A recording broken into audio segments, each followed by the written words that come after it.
Ladies and gentlemen, welcome back to Elden Ring. My name is Cowdog, and this is episode 3 of the complete Sorcery playthrough.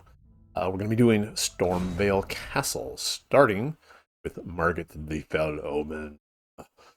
So, strangely enough, Margit is meant to be a very difficult boss fight, but for the way that I've been showing you how to play sorcery, it's actually pretty easy. So, well, maybe I should say simple rather than easy.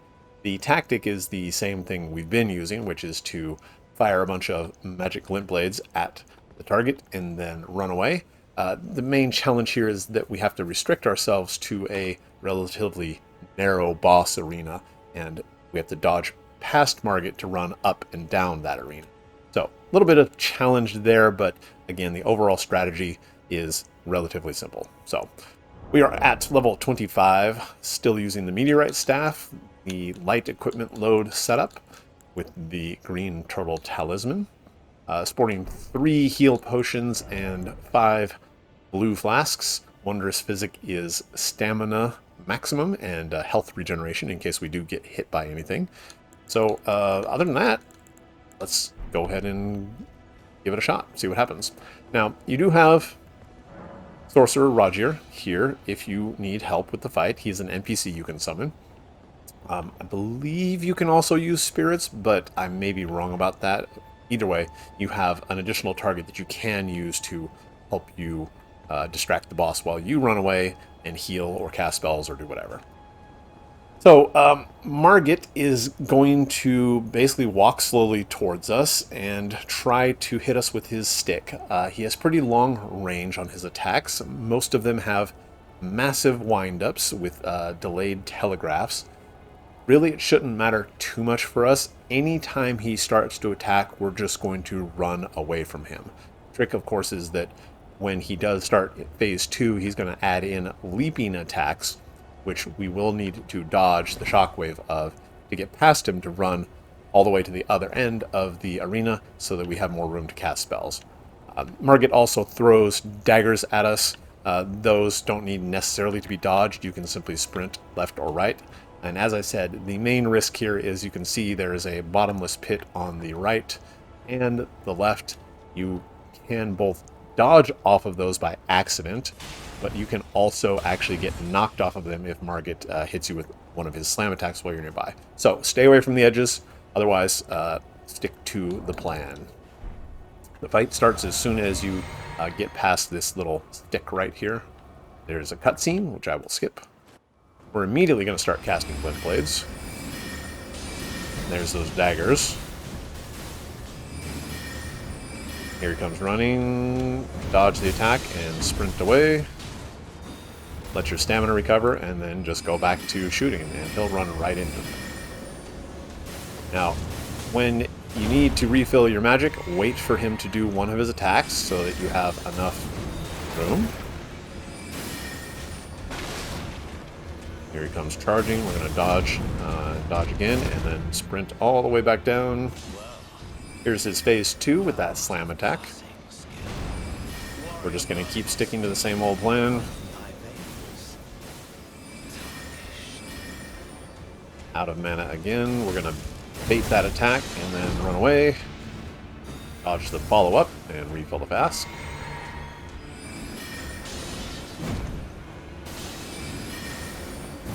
There's the ground slam. You do need to dodge that if you're a little bit too close. Finally, the leap also gives you enough time to back up. A few more of these and we should be good to go.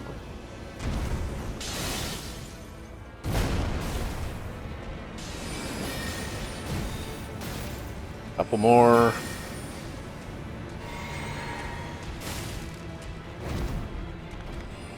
And one more should do it. And just like that. So, now that it is deceptively simple looking, I've done this fight many, many times. You may need to try 2 or 3, 4 or 5 times just to practice the timing. The main part where he's going to catch you is when he does his leap attacks. Those are going to do a lot of damage and knock you down. Just don't panic. Wait for the attack to start and then dodge away once or twice and then sprint down to the end. Your main sticking points are going to be is if you are trying to dodge his attack and you lose track of where you are in the boss arena, you'll get stuck up against a wall when you should be rolling back uphill to the other end. Same thing up here at the top. Sometimes you'll get stuck in the corners of the gatehouse here, and he'll get a couple hits in on you and maybe kill you. Don't worry about it. Just give it another try. Not as hard as it seems at first. So now we get our second pouch slot here for talismans after we defeat Margit. It's up to you what you want to actually use. If you find yourself getting hit a lot, Dragon Crest Shield Talisman will increase your physical defenses a significant amount. Stamina, I tend to find a little bit more useful, so I go with that. So now I have both the stamina regen and the maximum stamina. You can also use the Erdtree Favor if you completed the Fringefolk Hero Grave. That's going to give you maximum hit points, stamina, and equipment load. So you can wear a little bit more armor, have a few more hit points. None of these are really bad choices. Do not use the Radagon Scar Seal. As you see, it drops your defenses. And it gives you physical stats you don't need as a spellcaster. All of these other ones are for physical attacks. We've already gone over the Axe Talisman and the Blue Dancer Charm. They do not work for spells. Assassin's Dagger, we don't get critical hits, so really your choices are one of these four. With low health regen, not really that useful, so I will leave it up to you to figure that out. So, resting here to reset the potions, and then we're going to do the castle proper. Now, when you get up here to talk to Gostok, you have an option to either go through the breach in the wall that he suggests, or you can have him enter the front gate. Personally, I don't recommend the front gate. It is pretty difficult to dodge the crossbows. There's 3 or 4 of them up there. They will all shoot you. If you do get hit, they knock you down. And it's not really saving you any time. It's really just a shorter, more difficult path to the final boss. For now, we are going to collect a couple of items of loot.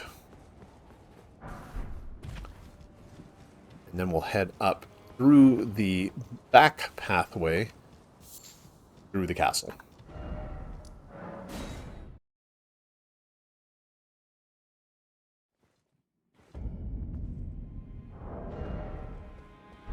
Okay, let me not forget to re-equip the sacrificial axe. Unfortunately, that does put me back into medium equipment load. I'm going to go ahead and equip some of this heavier armor to help absorb some hits. You there? Come over here, would you? So, Gostok is actually a friendly NPC that has a quest that ends roughly in the middle of the game. He will later on sell us some fairly useful items, and of course he suggests that we take this path through the hole in the wall, which I definitely agree with is the correct path to take. While you are inside Stormveil Castle, every time you die, when you go back to retrieve your runes, you will notice that some of them are missing. This is actually Gostok stealing, I think it's 10% of your runes each time. There's a couple of ways that you can stop that from happening. One, of course, is simply to kill him, which works. You will actually get your stolen runes back if you do this. The other way is to find him elsewhere in the castle and confront him. You won't get your runes back in that case, but you will then stop him from stealing them every time you get killed. Now, ideally, you don't want to be killed at all. Things happen. The game gets a little squirrely. Sometimes you make mistakes, whatever. Deaths do happen a lot in Dark Souls games.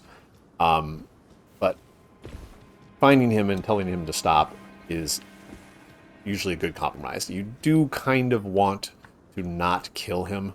He does have a pretty good reward at the very end of his quest. It is a dragon smithing stone, which is used to do the final upgrade of one of your weapons. Those are in very, very limited quantity throughout the game, so getting one relatively early, kind of important. And I just missed with both of those spells.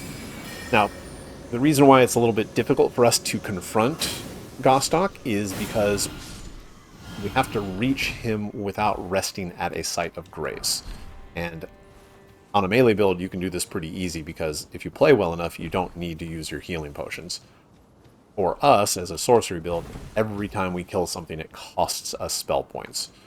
So, getting there with enough spell points left over, enough flasks, is a little challenging. Hopefully, I can show you how to do that without too much trouble.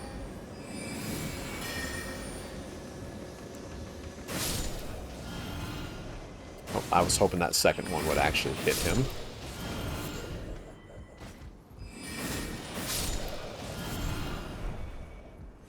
Okay, up here we have a couple of regular peasants. There's a guy up here on the platform. You do want to take this guy out. Watch out for the fire pots. Of course, I immediately get hit by one, so what I'm going to do is trade out for the Blessed Dew Talisman. That's going to slowly restore hit points over time, so I don't have to use one of my very, very few healing potions. And I'm casting the wrong spells and wasting spell points I really can't afford. There's a guy up ahead here with a great axe. We're going to wait for him to turn around and then hit him in the back with Carrion Slicer.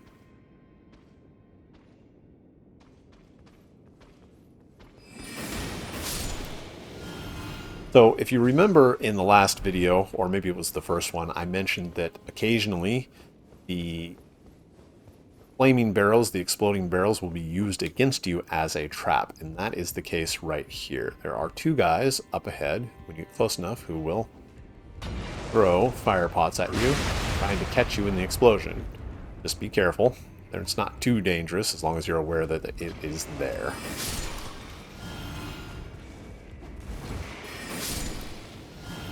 Also, maybe just don't get hit by the fire pots themselves. Another one right here. This guy should... Yep, he's throwing the fire pots.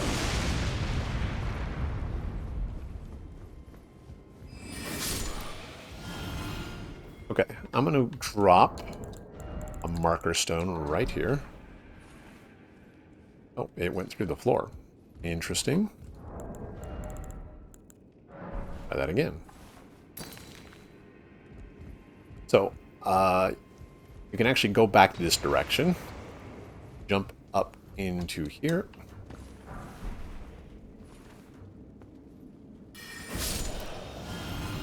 Climb up this ladder.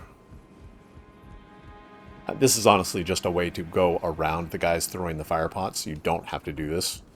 Might even be a good idea to not do this if you want to save spell points.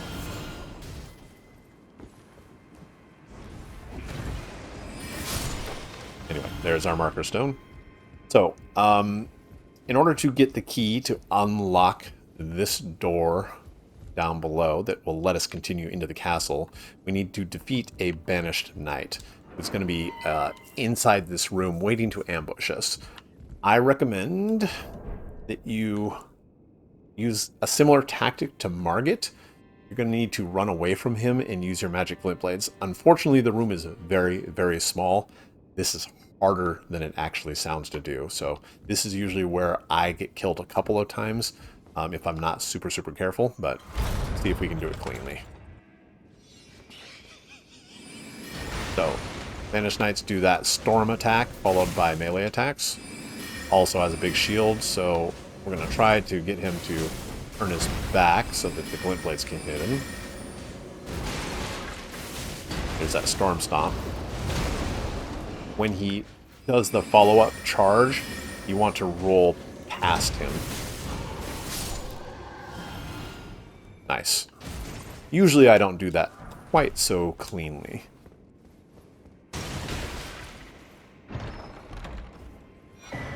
Okay, Curved Sword Talisman. Bonus to guard counters, which would be very, very good on a shield build, but we will not be using it. couple of throwing knives, and then through the locked door and up the ladder. Now there's two ways you can go up here, left or right. They both kind of lead to the same place. I will do right first. Just be aware that if you go left first, there is a guy right around the corner. Okay. There he is. This guy will grab you and stab you in the back if you're too close. So if you just hug the wall to the right, you can sprint past, and he will miss. Watch out for the gaps in the floor. If you do fall down, all you have to do is just climb back up the ladder again. It's a little annoying, but you shouldn't take any fall damage. Alright, so that item down there, we have to go around the outside of the wall to get to. And you do that by jumping up here. That item, also, you have to go to the outside of the wall, but you go the other way down the hallway to get there. Now, around the corner here, there is a couple of exiled soldiers waiting to ambush you. What you can do is actually sprint, jump over this guy's head, take out the guy with the crossbow, and then fight the guy inside here where there's no risk of falling off the walkways trying to dodge his spear. Okay. Back to this area. Make sure, again, don't fall off here. Jump across. And jump again.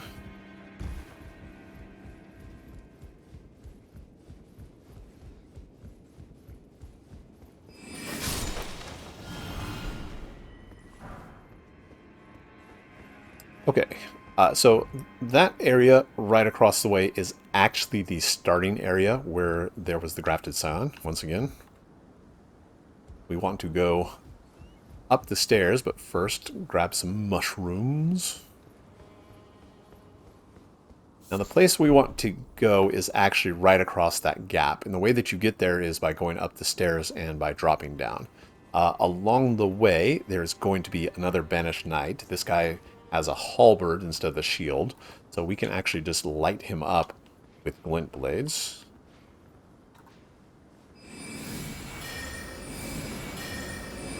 I'm going to give him 3, and if those don't kill him, we'll come back in just a second.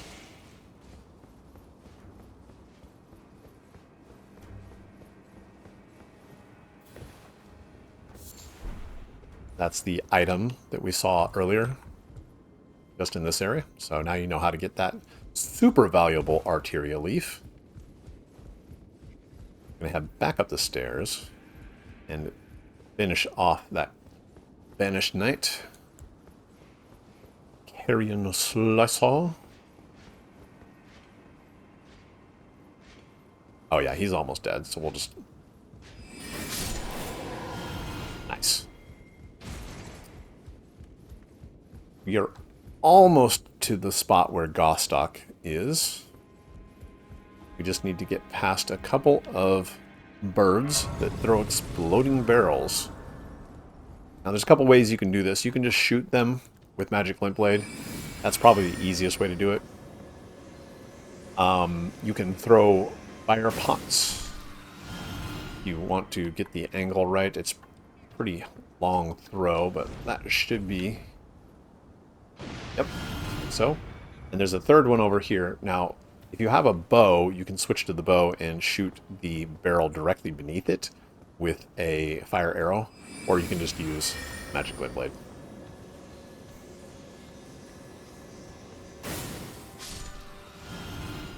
There's one more just around the corner here.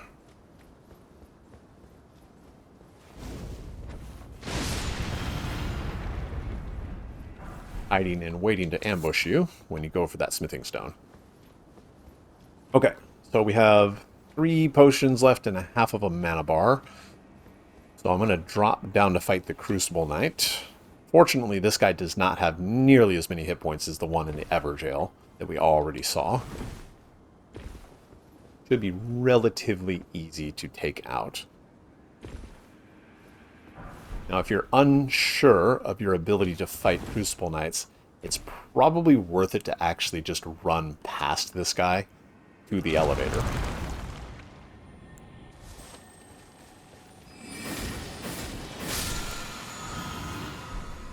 Crucible Knight is going to come out of the gateway right over there. Probably it's best to fight him in this area so you have enough room to dodge. And I recommend, of course, using lots of flint blades to open with. He's going to block probably the second or third one, but you should have time to fire up a whole bunch more before he decides to run over to you.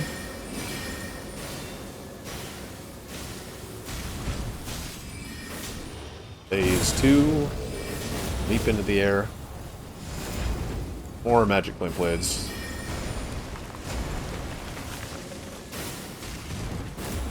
Oh, I forgot to dodge the tail swipe.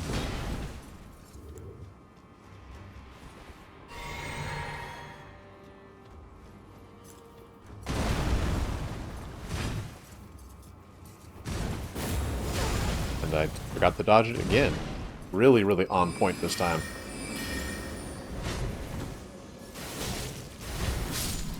And there we go. So your main risk is, of course, accidentally rolling off of the cliff here. Otherwise, you can actually fight him just like I did. Very, very similar to fighting Margit. Simply running away and using glint blades. This technique isn't quite as effective on the one in the Everjail because the one there has so many more hit points that you don't really have enough magic potions to use that technique. Maybe you could set yourself to 1 in 4 or 1 in 5 and get away with it, but I tend to favor the carrion slicer technique. Well, anyway, so here's Gostock.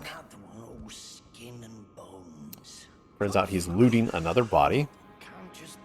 So after this conversation, now if you die, you won't lose 10% of your runes, or you shouldn't, unless they've changed it.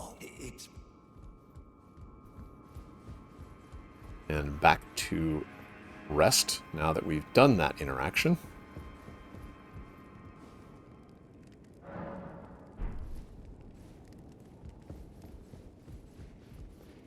We're going to head up the stairs here. There's going to be a couple more of these exile soldiers. There's one guy right here. You can actually shoot him here with a magic flint blade. Because this guy is also going to rush up on you.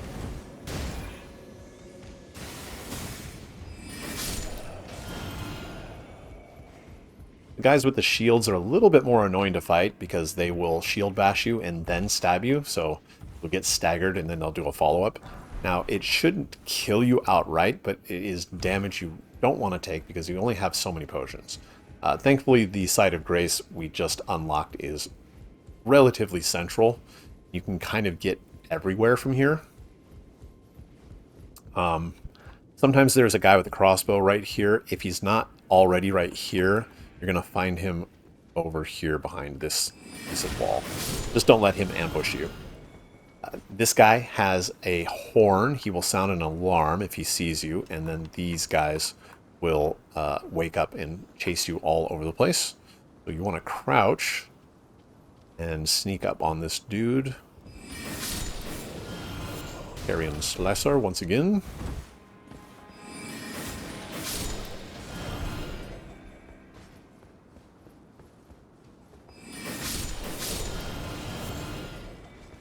One more. Okay, so from here, there's a lot of parkour. We're going to be running along the edges of these tower platforms. The one you want is actually over here. Run and jump. Make sure not to fall off, although I think that's a fairly safe drop at this point. I'm going to jump in here and grab a rune arc. Now, directly below, there is a large bird. This guy will stab you with his claws, and then he will set you on fire for some reason. He has flame-breathing abilities. You can manipulate the camera by rotating it like this to lock on.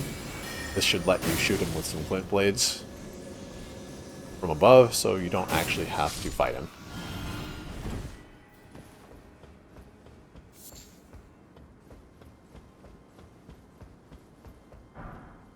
Cross-legged. So the next jump is a little bit tricky. You want to get up on these walls, sprint a little bit of an angle to the right. We want to jump onto that ledge over there. Just like that. And around the corner.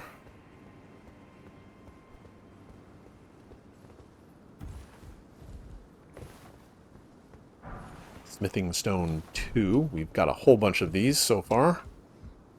We're going to head back around the corner. There are rats down there, but as far as I know, there's not actually a safe way to drop down to fight them. I'm not even sure why they are there. Alright, up here, we're going to go get the Claw Talisman. This increases leap attacks. Once again, only weapon attacks. It doesn't affect spells at all. There's a guy right here that we can snipe. That guy with a shield we can also snipe.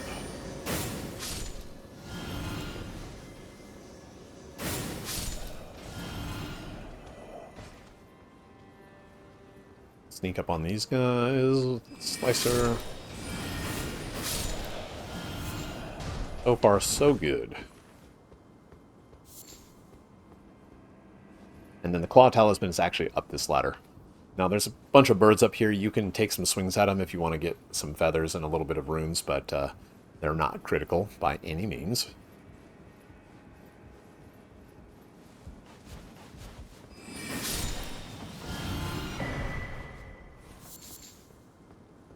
And you can safely drop down here. You don't have to use the ladder if you don't want to. Back along the ledge, we're going to drop down and fight another Banished Knight with a shield.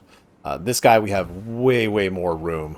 So, let's see. They are up ahead and coming this way. Usually you actually want to wait just a little bit because they will turn around. And what you want to do is kill... Excuse me.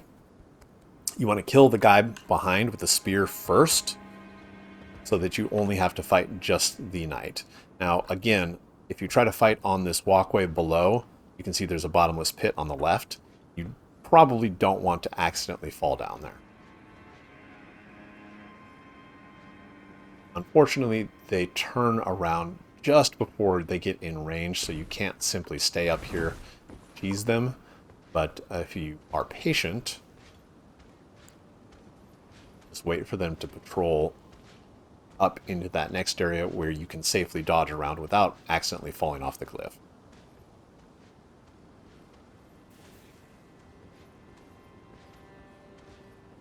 Okay, so take that guy out, refill the flask, target the knight, charge up a bunch of these.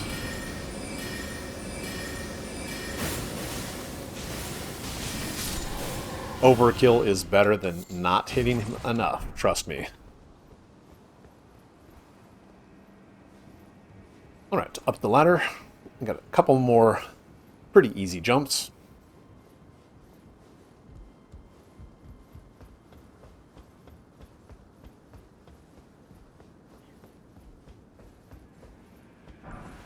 This pathway right here just leads back up to the birds with the exploding barrels, so we've already been there. Actually want to run and jump right here. Get this item.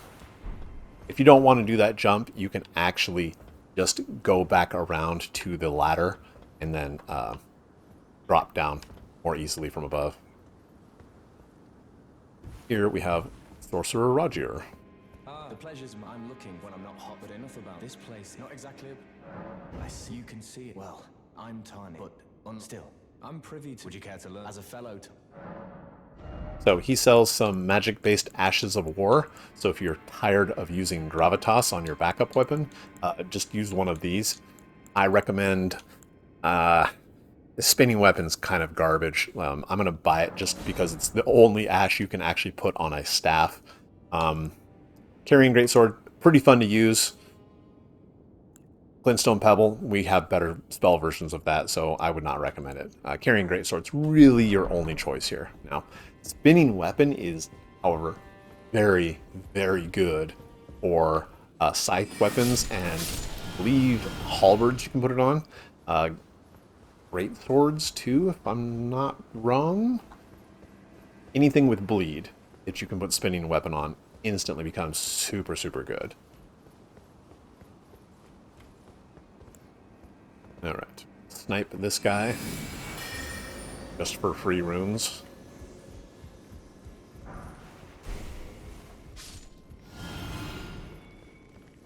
Okay, so there's a guy over there on the other side of the chest. He does have a crossbow. Down below is a grafted scion. Right here, of course, is a guy with a giant axe. Take him out. Snipe this guy. Now there's a couple ways you can handle this grafted scion. You can sit up here and try to shoot it with magic glint blades. If you want to use that strategy, the better spot is actually over there next to the chest, and I'll show you how to get there in just a second. The other thing you can do, and this is the tactic I like to use just because it's a little bit more time saving, is we're going to craft some poison arrows. And then we're going to equip those on the bow. And we're actually going to poison this guy with the arrows. So what you want to do is you want to lock the target on him, jump straight up and down, and fire at the top.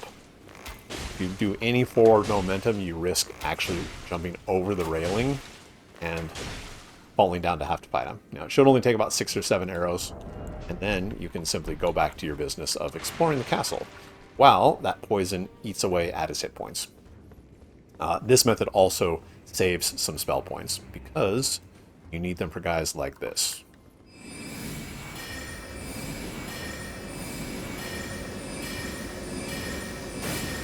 Three heavies, 3 quicks. Again, with Banished Knights, overkill is always preferable. Better to err on the side of caution than to let them get into melee range. Mimic Veil, this lets you, it's kind of funny, lets you hide as an item. It will automatically pick something that's similar, although that, I guess there's only a couple of those somewhere later in the game.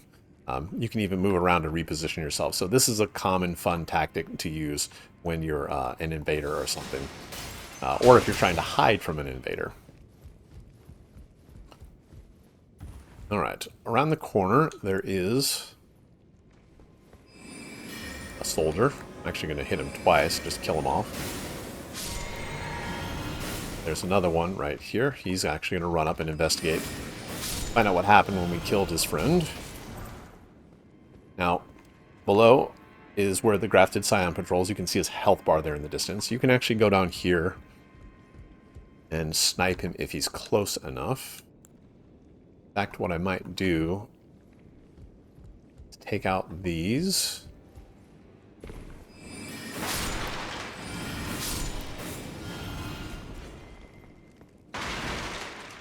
Okay, so he's not going to come over, so I'll show you the other place you can snipe him from.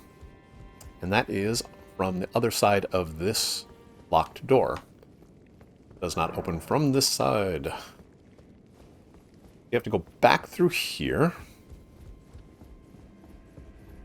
Just on the side of this wall here, there's some sandbags you can jump on.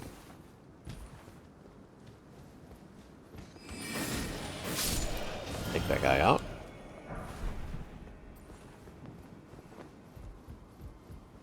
Down at the very, very end of this platform, there's a ladder.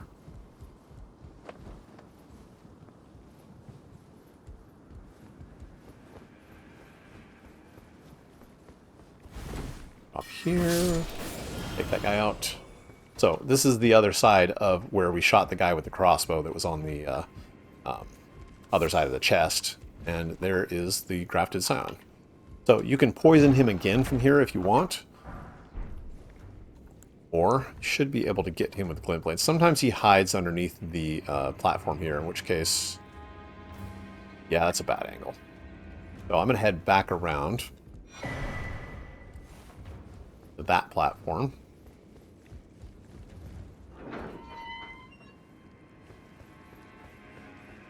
Hopefully the Scion will follow me over here. If not, you can go get his attention and run back up the stairs. And then from here you can just blow him up.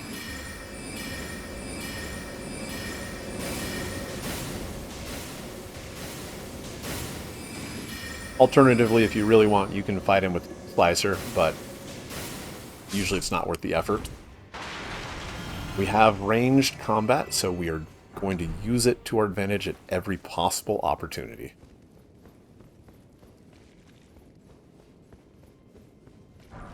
Highland Axe increases shout damage, which actually does affect, I believe, several dragon spells. This elevator will take us back up to the last site of grace. Right through here.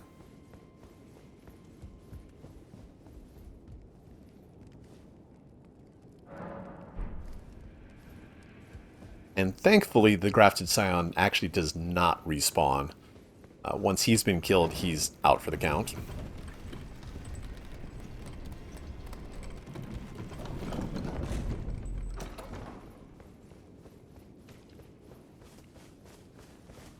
Alright, a couple of dogs.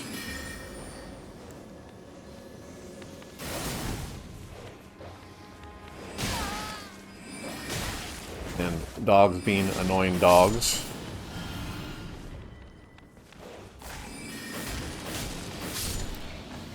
There we go.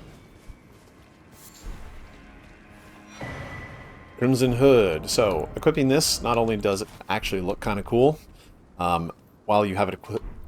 Let's see. While you have it equipped, you are given 1 point of vigor. So, more hit points. Always a good thing.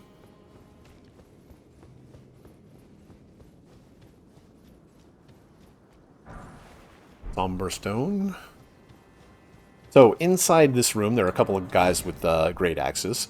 And it also contains the Iron Whetblade, which will let you change your Ashes of War to any of the physical abilities. So if you're using a strength weapon that's normally heavy, you can actually set it to keen and have it scale with dexterity if you want. Pretty useful for melee builds. Not so much for us. Right around the corner, there is a guy here, so be very careful. Not to fall down there. That is instant death. Now, you can actually get down below there. There's a ulcerated tree spirit, but it's a little bit later in the castle.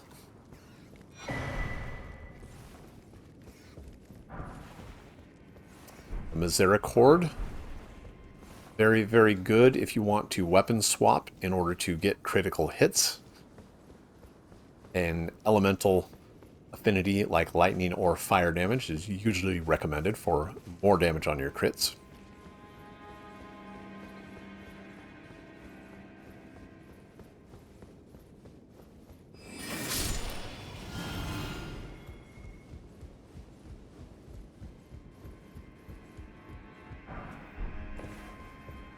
Okay, so out here there are a bazillion exiled soldiers. So what you want to do is hang to the left wall here. And down this cellar, there's going to be a bunch of rats. You want to actually go right, run behind these shelves, and this will give you a much better angle to shoot the rats.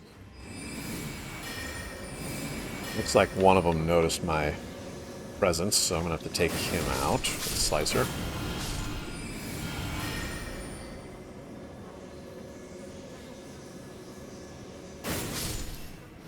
Perfect.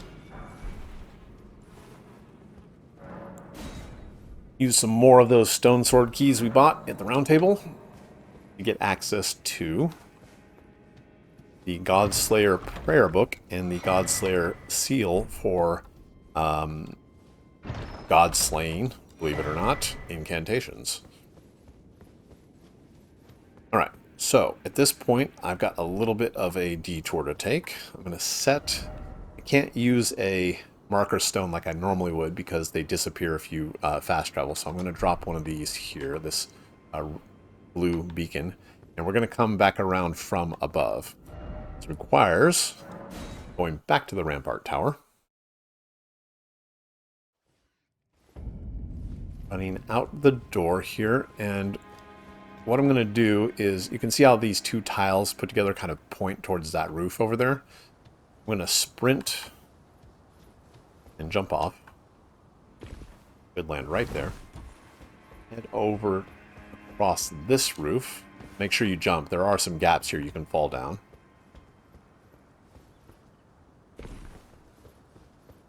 And we've got another combo of an exiled soldier with a banished knight. So, take out the soldier first, and then begin with the knight.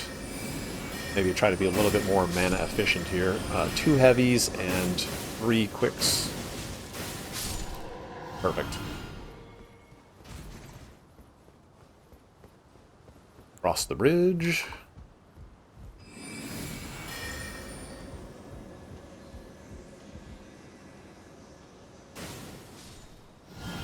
Looks like I'm gonna have to rush this guy with Slicer. Oh. Down below is the courtyard we just cut through to get to the cellar, off to the left there. Down below, we're going to get to this spot in just a second. We're going to come at it from the other side, though, by going down the ladder. Should be able to rush these guys just with Slicer. Okay, so across the bridge, there are 2 banished knights. One has a halberd, the other is a sword and shield guy. You want to do it very, very carefully. You only want to aggro this guy. I think he's just in range. Run back here just in case. Yep, perfect.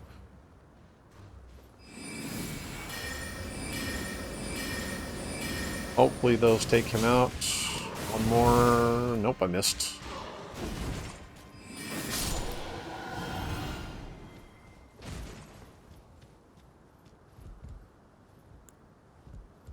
That guy's, I think, out of range. Maybe the angle is... Nope, I lost target. That's okay. Oh, it hit that guy instead? Nice. Okay, so the guy with the sword and shield is right there. He's going to take notice as soon as I run out there. So what I want to do... Sneak a little bit here to give myself more distance so I can lock him up first. And, nope, I gotta sprint. Here he comes. So same as the last guy, we're just gonna run away, spam the dodge rolls to create distance. We want these magic flint blades to hit him in the back, preferably. Hopefully he doesn't... Oh, I'm gonna get hit here.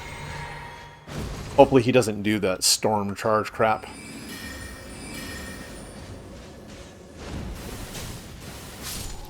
Okay, perfect.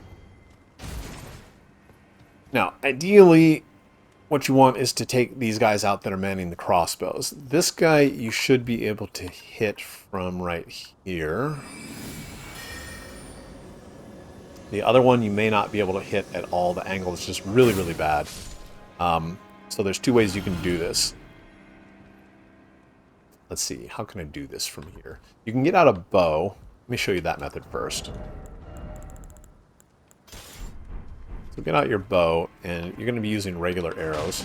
And you want to actually come about this side of these boxes I just broke. If you are to the left, when you target and shoot this guy, he may be able to shoot you back with his crossbow. So shoot from here, and you have to jump up and fire at the top of your jump. Alternatively, you can actually run across the bridge here and jump over to the crossbow. Oh, crap, almost got hit. You can actually jump over to the crossbow and then run around all the way down to get him. So I'll come back for that. There's another path that you can take to get to him.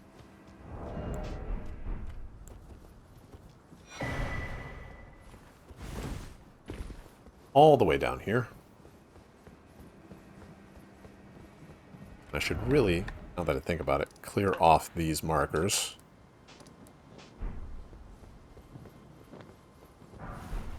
So this is the one I left before in the room with the Godslayer seal.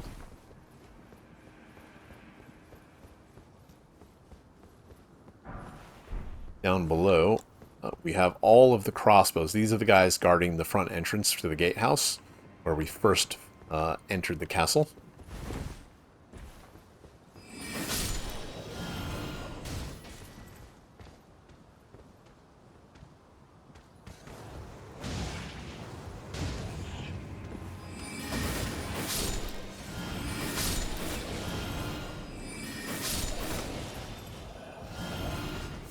Okay, gather up all the loot. There's a couple of guys. So this guy, oftentimes, he either will see or hear you. This guy also with the torch, he sometimes will see you and run up here as well. So just be aware of that.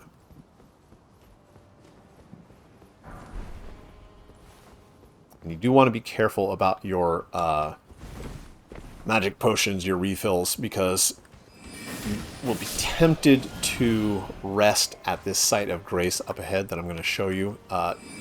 Don't do it, because if you do, all of the guys with the crossbows will respawn, and you don't want that, because they will start shooting you as soon as you come out of the gatehouse. This leveler opens the gate. Grab this item.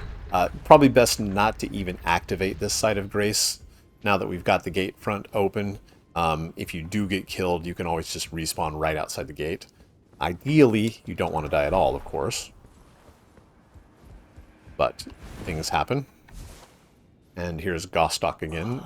And now, because we've already talked to him, he's going to sell us various items. None of these you actually need for the sorcery build. The silver pickled foulfoot, if you don't have the recipe, these can be useful if you want to farm for specific items, but otherwise, we're just going to leave him alone for now.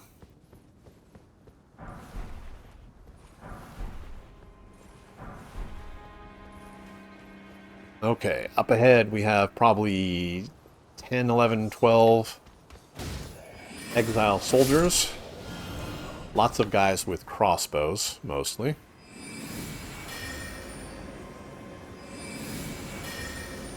Fortunately, at this point, all of them get taken out with a single shot, as long as they haven't attacked you. Anytime you think you killed the last one, you probably haven't. There's almost always one more guy hiding somewhere, waiting to shoot you as soon as your back is turned. Now, you do want to be careful. Over here, there is a sub-boss, one of these giant blade cats. Oh, and there's the guy waiting to shoot me. So the blade cat, he will not respawn if you kill him.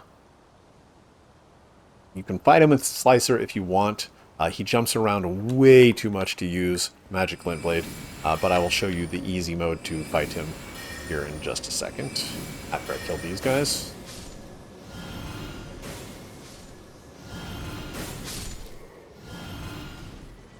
Now, if you have any concerns about being able to defeat this guy, absolutely should just run past here. You may get a hit in if you're not careful, so just start spamming your roll. The cat cannot come in here at all. He gets stopped at the door. So we're going to run over. I'm going to activate this grace. I'd recommend that you don't actually rest at it. If you do, the guys that we killed up on the walkway earlier will respawn. Not the guys with the crossbow. The other guys with the crossbow. I know that doesn't make a lot of sense, but here in a couple minutes after we get past the blade cat. Where did he go? By the way, waiting to ambush me somewhere. There he is.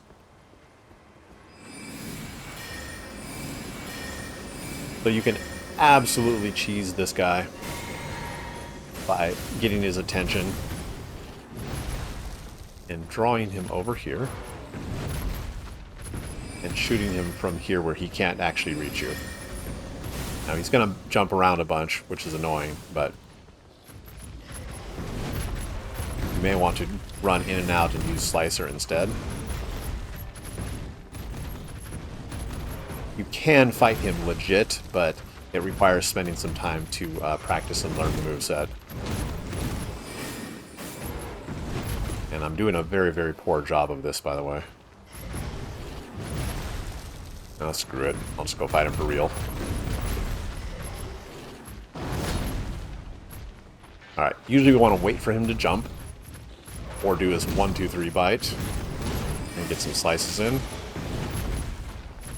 He's going to do some fake out attacks very, very often.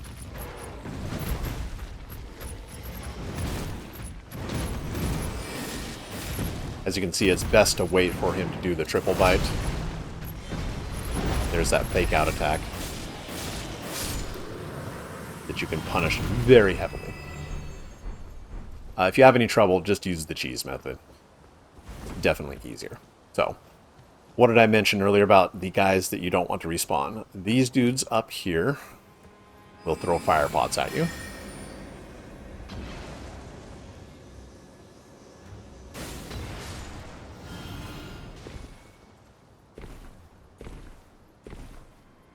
And the guy with the crossbow I mentioned right there. This is the guy we were shooting earlier by jumping with the bow. You have to be careful because the angle that he can shoot you at is pretty narrow, so get your spell off. Yep, he tried to get me. And there we go. Jump over here.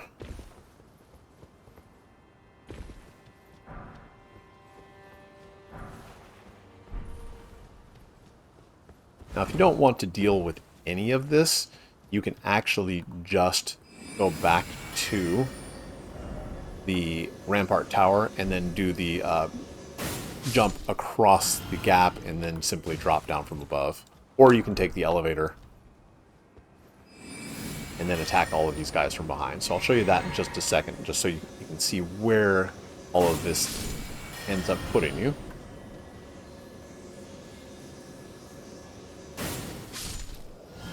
Sprint past the flamethrower.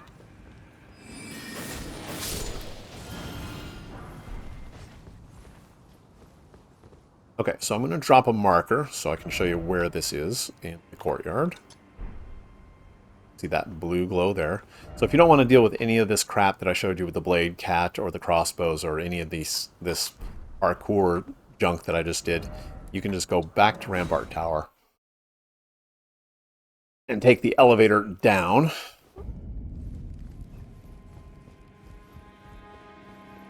Make sure that the elevator is actually there. Don't fall down the elevator shaft.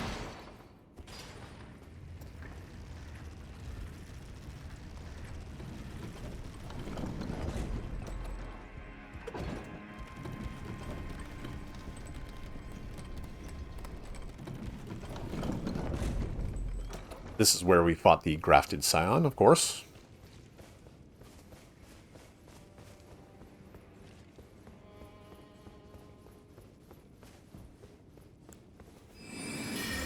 Let's blast that guy just to be sure. And so this is the other side of where the marker is. Oh, and I'm in combat, so I can't show you the map, but this is one way you can approach it. The other way you can do is to drop down from above. So let me go ahead and do that instead of getting more arrows.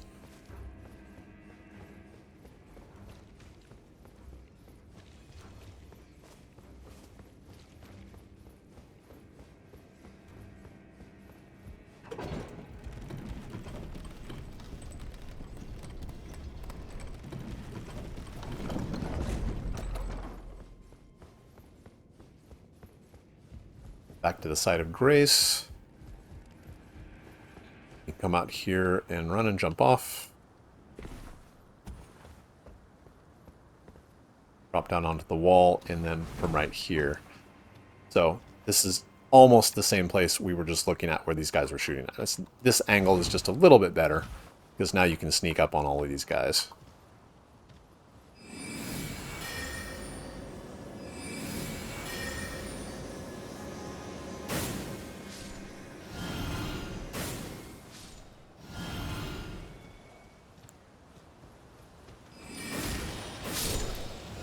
There are a metric ton of these soldiers over here, though, so be prepared to fight a lot of dudes.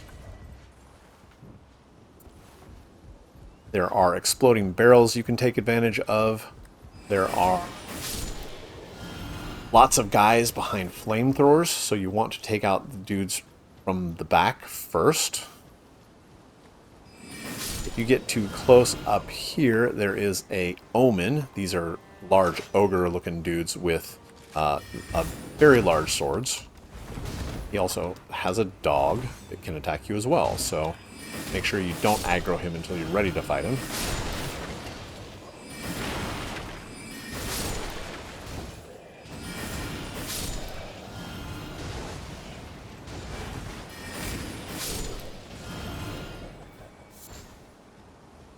See, we've got a couple more over here.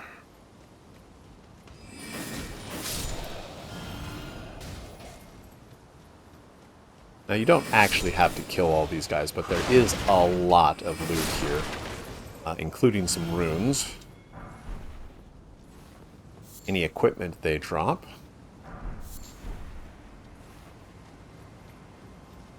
One more guy over there. The pike. This is a unique one per playthrough spear that is ridiculously long reach. And I think that's everything. Take this last guy out.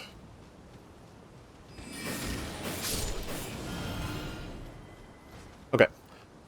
So, I like to head up the stairs and get the next sight of grace before I try to fight the omen.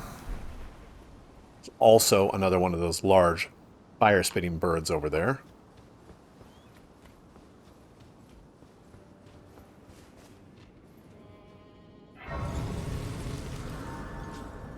And this locked door, it's a very long path to get to, and I'll show you here after I've cleared out the omen and a couple of other things. The door I just showed you is approached from this area over here. Now, you can actually drop down from here, but it doesn't give you access to everything. So, and you take some damage from falling, so don't do that. Instead, take care of the dog. Omen. Oh, looks like it saw me.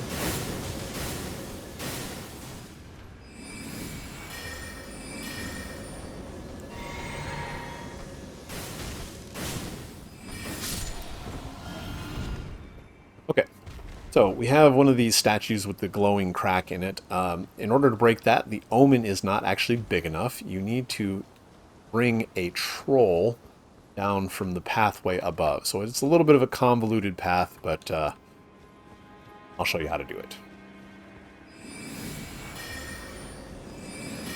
Lead this bird right into the spells. Hopefully that gets him. And sometimes he dodges, in which case you might want to retreat to the site of grace and do it again. This one, same thing. You can lure him down here and actually shoot these exploding barrels. It may be easier just to tag it with the glint blades, though.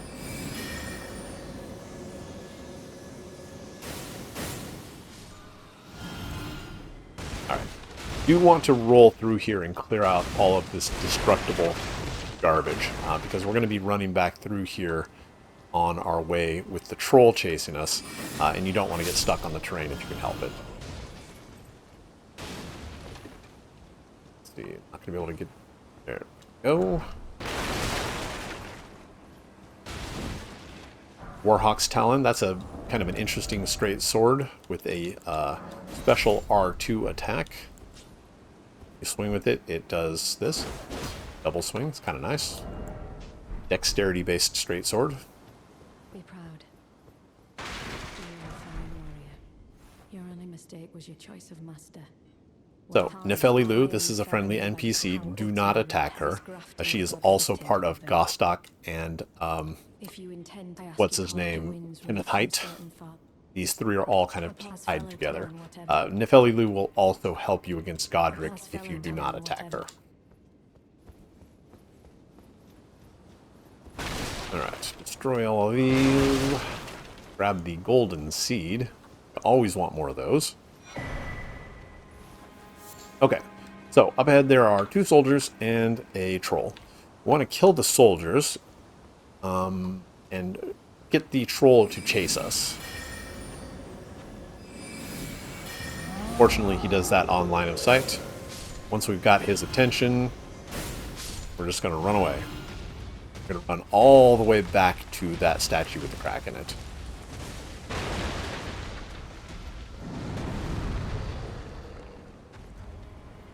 If you get too far away from the troll, he'll stop and start trying to shout at you. So you do need to keep your camera on him and lure him into the statue right here. If you did reset at the site of grace, make sure that you kill the omen first before dragging this troll back over here. Otherwise, you'll run face first into a omen while you're trying to fight a troll. And then you're probably going to die.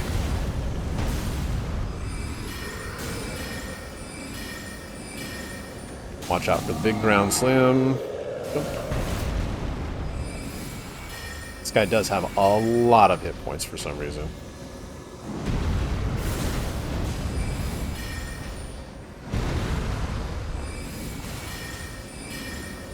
Alright, the last 2 should do it. Unfortunately, all it is a bunch of smithing stone 1s and 2s. So if you don't want to deal with any of that garbage, there are more than enough 1s and 2s all over the map.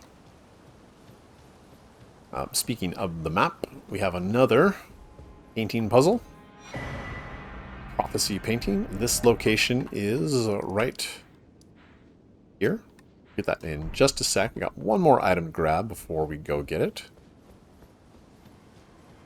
Up on that walkway, there's another guy with a great axe, and he's guarding a smithing stone 2.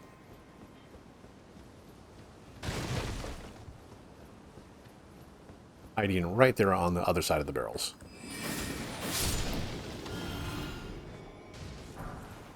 Okay. So, let's go grab that painter puzzle. Oh, I didn't activate the site of grace here. Wonderful. So, a little bit of running.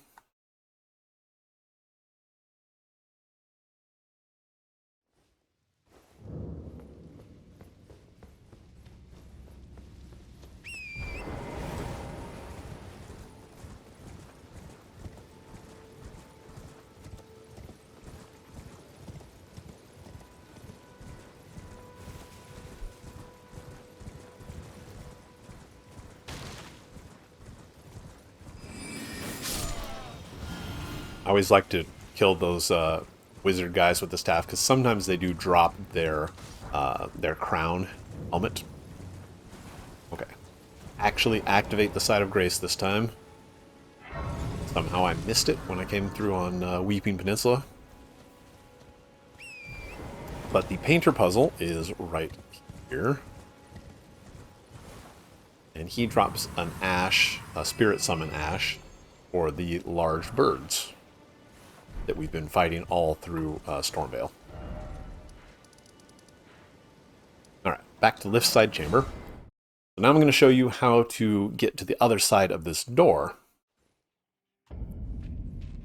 Right here. I'm going to go ahead and drop a marker stone. Need to make more of those.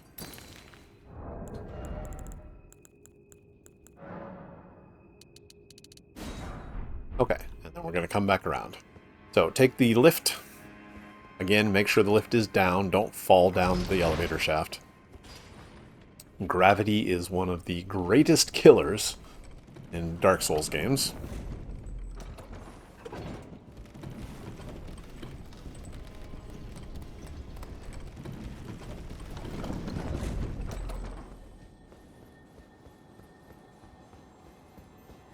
So, a couple things. There's some Jar Warrior guys on the left, and a Scarab right here.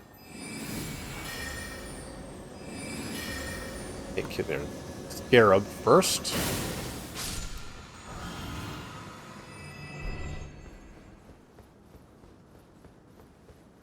Grab this site of grace. This is the one right next to the boss room for Godric the Grafted. Nefeli Lu can be summoned right here if you want. She actually will follow you throughout the castle if you wanted to use her to help out with anything. This is the opposite side of the troll we just dragged down to break open that statue. Now, the Jar Warriors up ahead actually won't aggro or wake up as long as you don't aggro this first guy right here. So you want to stay to the right, break through the barrels. Jump over these guys and grab the loot.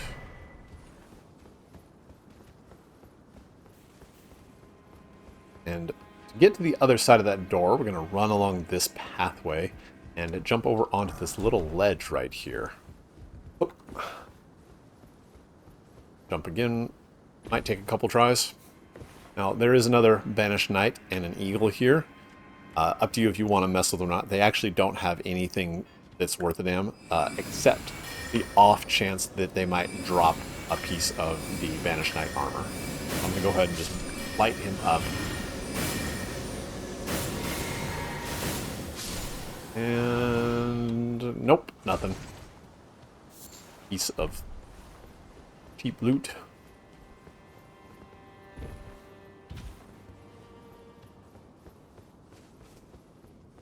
So careful at the top of the steps you don't fall off the walkway.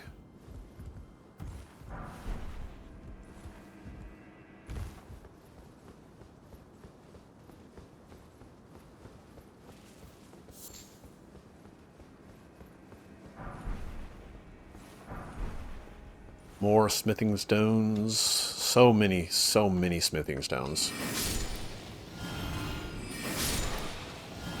Lots of commoner guys here waiting to throw rocks at you. And I do mean a lot of them.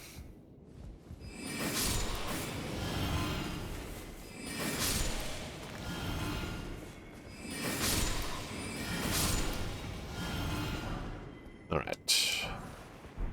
The Manor Tower Shield. Very, very good shield for any of your great shield builds. Excellent when paired with a spear. Rogier has left us a note.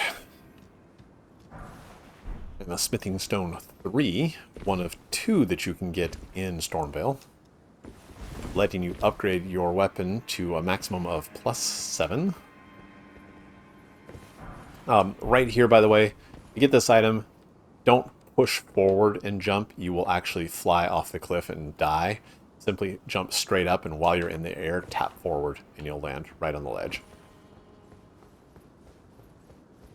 And here we are on the other side of the door. Now, I recommend you do rest at a site of grace here for this. The next boss we fight is one of those ulcerated tree spirits like we found at the bottom of Fringe Folk Hero Grave. I'm actually going to level up at this point to 30. That's 2 more points of intelligence and 1 in the rest. 15 vigor, honestly, is kind of low at this point. So be very, very careful. The run back to this boss is a real pain. Got a couple of bats on the way.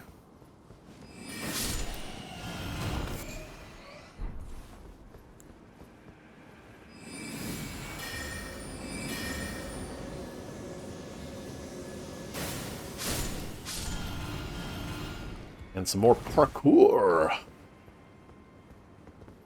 Take it slow through here. This fall will kill you if you screw up the jump. And even if it doesn't, when you get down here, there are a bunch of rats.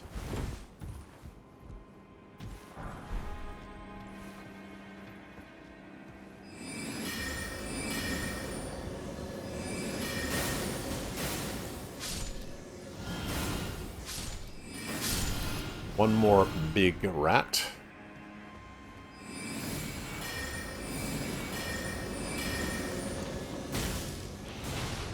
And he did not die for some reason.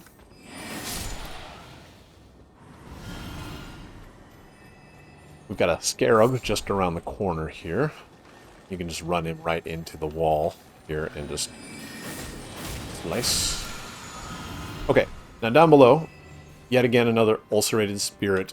This time in the same size boss room. I don't know why they keep putting these guys in really, really small rooms, but the fight goes exactly the same as the last one.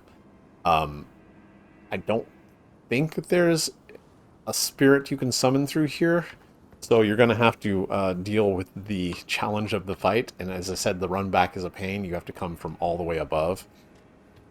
This guy does drop another golden seed, so you do eventually want to kill this thing. You don't necessarily have to do it now, but if you can, you probably should. So get your Wondrous Physic out, prepare your spells, and remember, watch out for the tail swipes, and watch out for the head slams. There's a tail swipe. Roll into it. Oh, that's going to be fire. Nope, that was a head slam fake out. Got me good there.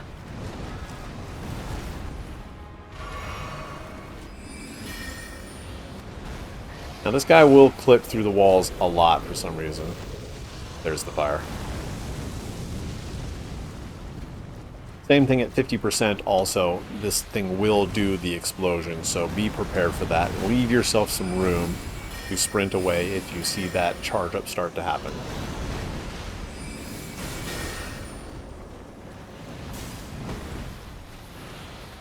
The double axe handle smash, the Captain Kirk, you definitely want to run to the left in close.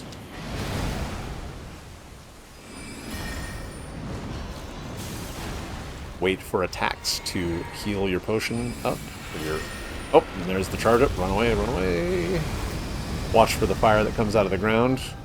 That's that follow-up to the explosion if you avoid the initial blast.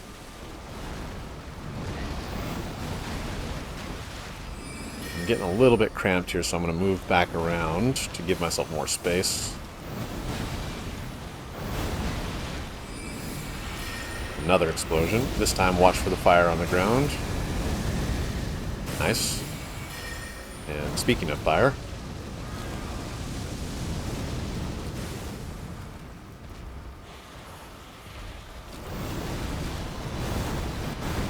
it's going to do his grab attack next. No? I don't know what he's doing.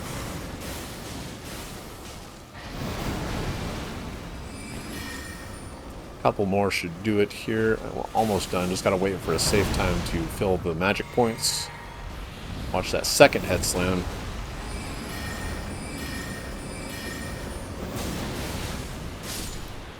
Okay. Golden Seed.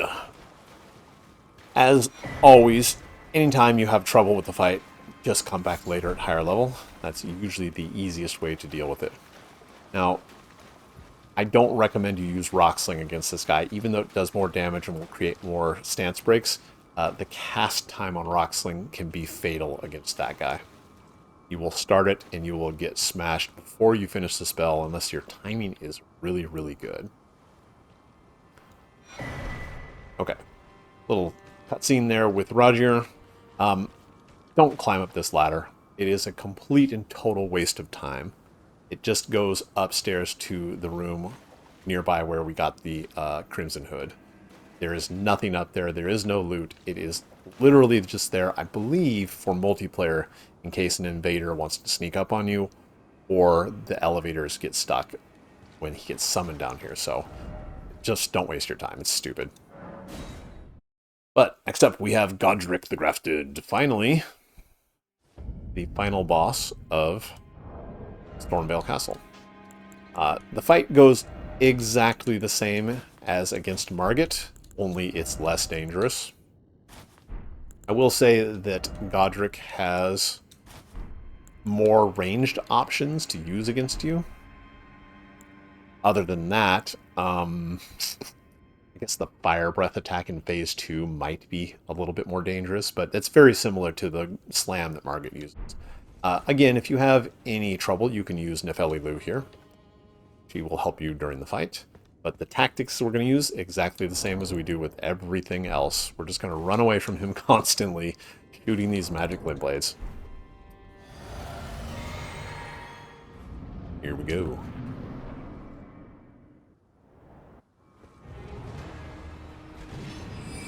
Now, he will occasionally do these cartwheels to dodge your spellcasts. It shouldn't matter unless you're completely spamming.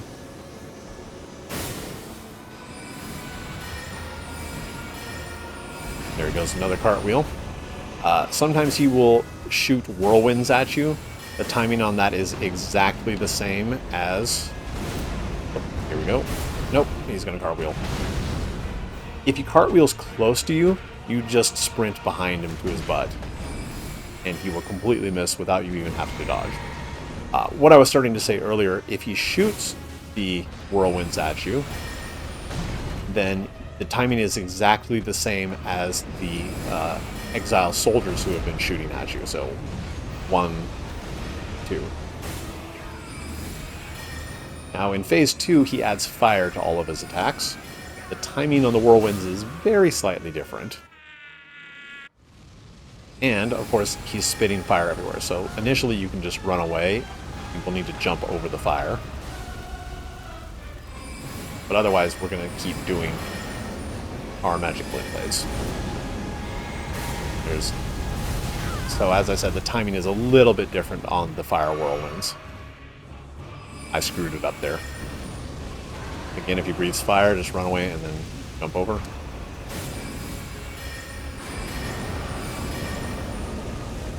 Cartwheel, yep, sprint behind him. And that's your opportunity to run down the other way.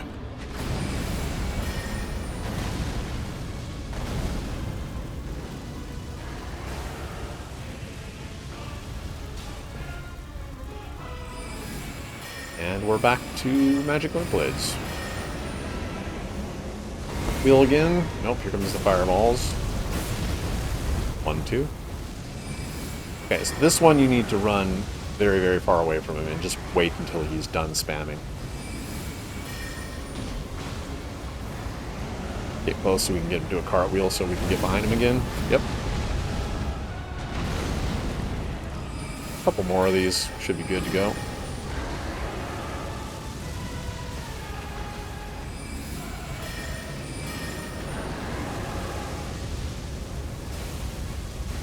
And there we go. Godric the Grafted. That is golden.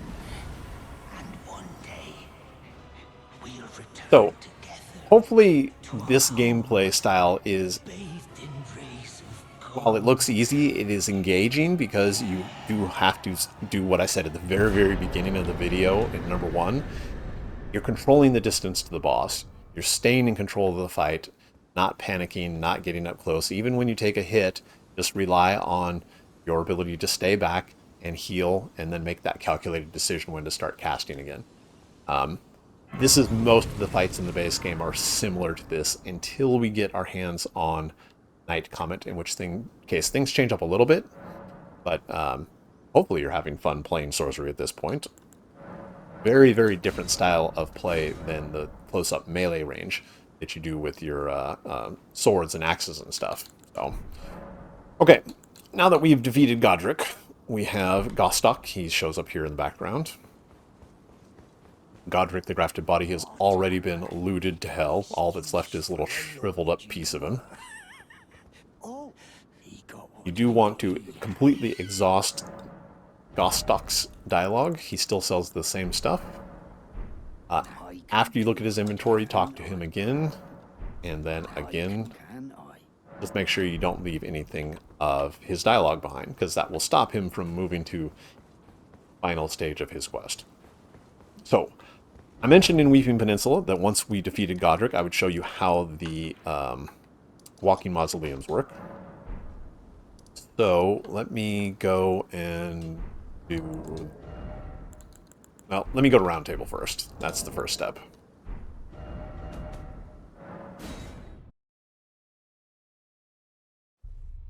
Now that we've defeated our first shard bearer, the door is open. We can go talk to the Two Fingers. And Enya here. People tell us all sorts of stuff that we don't really care about because this is not a lore playthrough.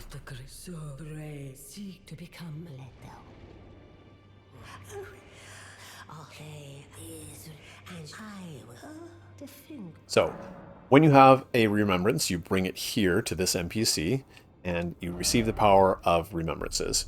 You can trade in the item for either one of two items, in this case the Axe of Godric or the Grafted Dragon, which is a melee weapon that goes on your fist, neither of which that we either want or need as a sorcery build. So what I'm going to do is take the remembrance and instead slam it for 20,000 runes.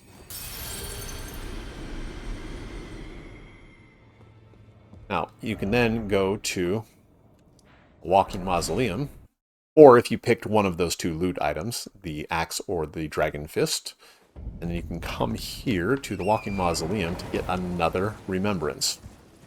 And you can eat it again for 20,000 runes, or you can take it back and trade it for an item.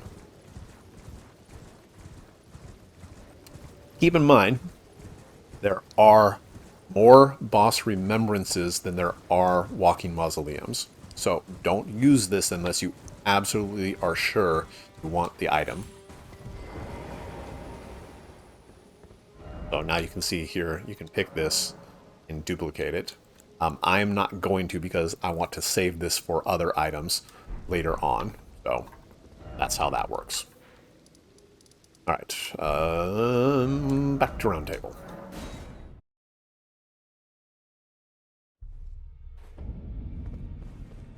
We're going to talk to Hugh. Yep, thanks, Hugh. We've defeated a Shard Bearer with a Great Rune. Rogier also. I apologize, sir. Well done. Something to mark. He gives you his +8 rapier. As you might have no need to be. The mission that is it happened. You can ask him about the weird face we saw after we defeated the ulcerated tree spirit.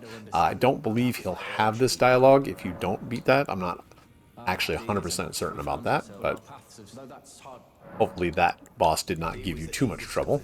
As long as we may be able, if only I could, and if they were the battle they were conceding in the past, fascinate that the golden with the order such adaptability. Okay. Exhausted all of his dialogue. On to Gideon.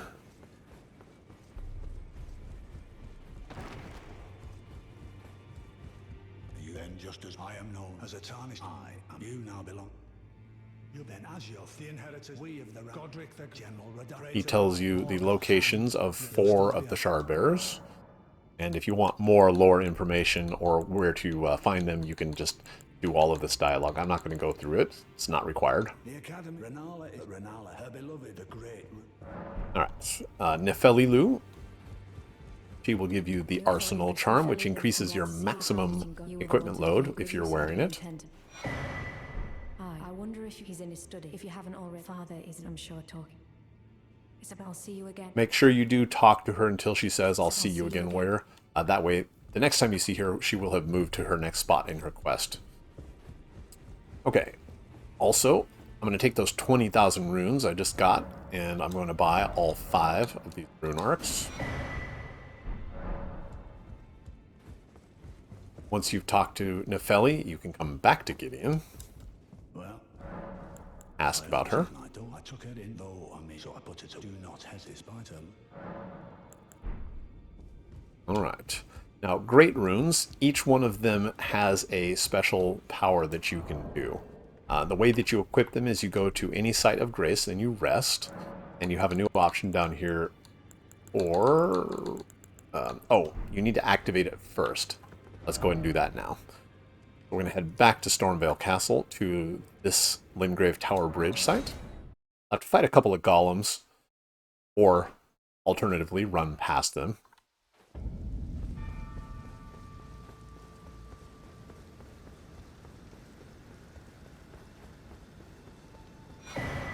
Grabbing the talisman for lightning resistance. There are 3 golems ahead, 2 of the halberd guys, and in the back there is one of the great bow users. You can actually use the guy with the great bow to knock these things down for you.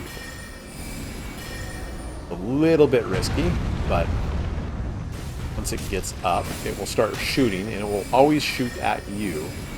If you line up the path of the shot with the legs of one of these things, then the bow will hit the golem like so and knock it down.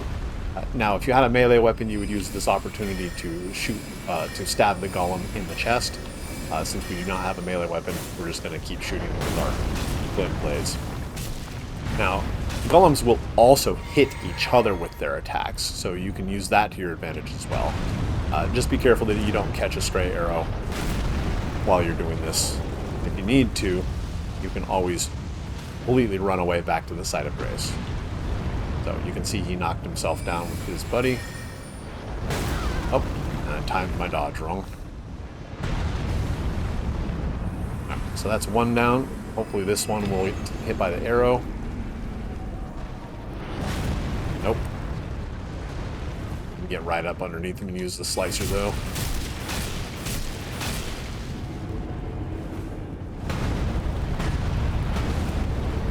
Well, our archer buddy in the back's not doing his job.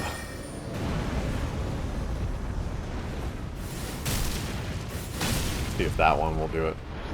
There we go.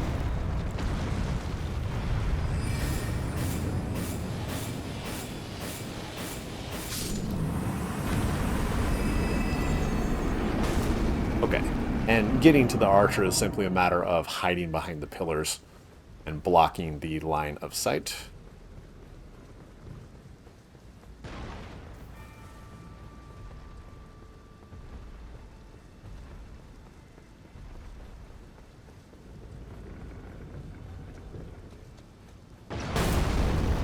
And once again, you don't have to do any of this.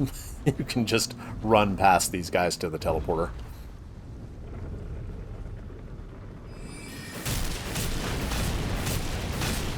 Oh, out of spell points.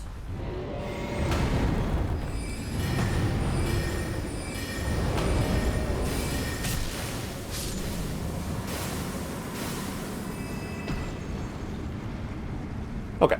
So through the teleporter is the Divine Tower of Limgrave. Going up to the top of this, we'll find the Great Rune of Godric. Activate it. That will let us equip it. I think I mentioned before during the first video that you have to equip a Great Rune and then activate it with the consumption of a rune arc. This buff that you get from the Great Rune being activated only lasts until the next time you die, in which case if you want bonus from it again, you have to consume another rune arc. Rune arcs are very, very limited in supply. As you can see, so far, we even got lucky with a couple drops from rats. We only have 7. Probably die a lot more than 7 times throughout the game so far at this point. I recommend that you don't use them unless you absolutely need that extra boost to fight a difficult boss. For us, the Godric Great Rune is the best choice until you start maxing out your stats. And the reason why is because the way that the Godric Great Rune works is it gives you +5 to every single stat. So for us, we need Vigor, Endurance, Mind, and Intelligence. That's 4 stats, each at +5. It's effectively 20 extra levels. So if you can imagine, leveling up 20 times adds significant power. Most importantly, 5 extra points of intelligence will cause the meteorite staff to be that much stronger. Instantaneous boost to the amount of damage you get and the amount of damage you can take. So, back to round table again. But again, you only get so many, I think it's like 50 or 60 rune arcs throughout the entire playthrough. So don't use them unless you're absolutely certain you are not going to die anytime soon. Anyway, Godric Great Rune, you can only have 1, of course, equipped at a time. Now that it is active, you can go in your inventory and pop one of those rune arcs. You'll notice in the top left corner, the icon lights up. That indicates that you have now activated the Great Rune. So I'm going to go ahead and intentionally kill myself to turn this off. Let's see, where can I do that? Where's a big fat cliff? Yeah, let's do it right here. So the reason why I'm doing this is because I want to show you how the game works throughout without using or relying on too many buffs, too many items. That way, again, the same reason why I don't level up so much is because if you want to make the game easier for yourself beyond what I'm showing you, then you can simply either activate those great runes or you can then use any of the backup runes that I have stored up. Also, if you just want to stay at the same level I'm at, but you want to skip past any part of the game that I'm doing that isn't critical to the story, then you can do so with all of those extra runes as well. Now, so as you can see, I just got killed, which means that the Great Rune turned off. That rune arc, gone forever. So, beating a dead horse here, but really just don't use the rune arcs unless you absolutely are confident that you're going to hang on to it for a while. Okay, so that is everything in Stormveil Castle. I'm just going to run outside and unlock the back entrance just to show how this works. Currently level 30, going into Liurnia of the Lakes, which will be episode 4. I will say that Liurnia is a massive zone. It is bigger than Limgrave. It will take longer than the 3.5 hours, unless I'm very, very efficient. So probably, I probably should be able to keep it under 3.5 hours. We'll see. I may need to split that into 2 different videos because of just how much stuff there is in Liurnia, but hopefully that's not too painful to watch. Now, outside here, we have a couple NPCs waiting for us. Bach, we already showed. He's our seamster. He can alter our clothing.